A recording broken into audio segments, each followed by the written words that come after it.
प्राचीन भारतीय इतिहास के स्रोत के रूप में विदेशी विवरणों की भूमिका।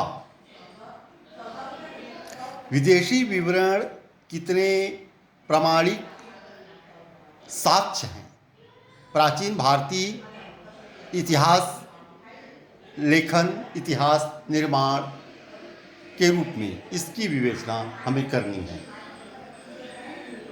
चंद्रगुप्त मौर्य के दरबार में दूत बनकर आए मेगास्थनीज की इंडिका उन उद्धरणों के रूप में ही सुरक्षित है जो अनेक प्रख्यात लेखकों की रचनाओं में आए हैं।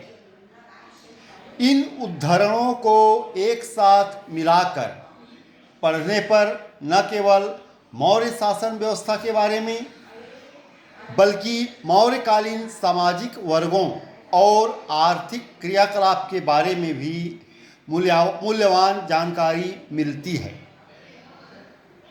ईसा की पहली और दूसरी सदियों के यूनानी और रोमन विवरणों में भारतीय बंदरगाहों के उल्लेख मिलते हैं और भारत तथा रोमन साम्राज्य के बीच होने वाले व्यापार की वस्तुओं के बारे में भी जानकारी मिलती है। प्राचीन काल में विदेशी विवरणों में, विदेशी यात्रियों के विवरणों में ये सब संग्रहित हैं कि ईसा की पहली दूसरी सदियों में भारत और रोमन साम्राज्य के बीच समुद्री व्यापार होते थे।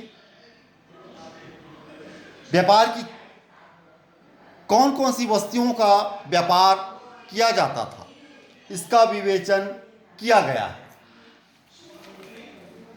यूनानी भाषा में लिखी गई तोलेबी की जियोग्राफी और पेरिप्लस ऑफ द एरिथ्रियन सी नामक पुस्तकों में भी प्राचीन भूगोल और वाणिज्य के अध्ययन के लिए प्रचुर महत्वपूर्ण सामग्री मिलती है।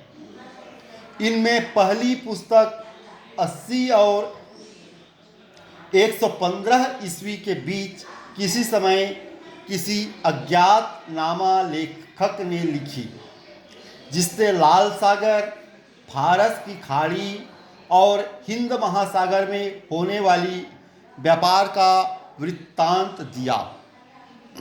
दिया। दूसरी पुस्तक 150 ईस्वी के आसपास की मानी जाती है।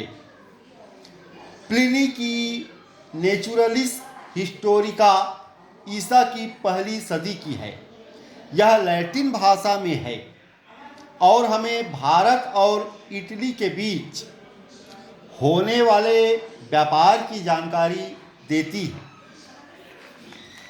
चीनी पर्यटकों में प्रमुख हैं फा हियान और हुआन त्सांग। दोनों बौद्ध थे और बौद्ध तीर्थों का दर्शन करने तथा बौद्ध धर्म का अध्ययन करने भारत आए थे। फा हियान ईसा की 5वीं सदी के प्रारंभ में आया था और हुआन त्सांग 7वीं सदी के दूसरे चरण में। फा हियान ने गुप्तकालीन भारत की सामाजिक, धार्मिक और आर्थिक स्थिति की जानकारी दी है, तो हुआन त्सांग ने इसी प्रकार की जानकारी हर्षकालीन भारत के बारे में दी है। धन्यवाद।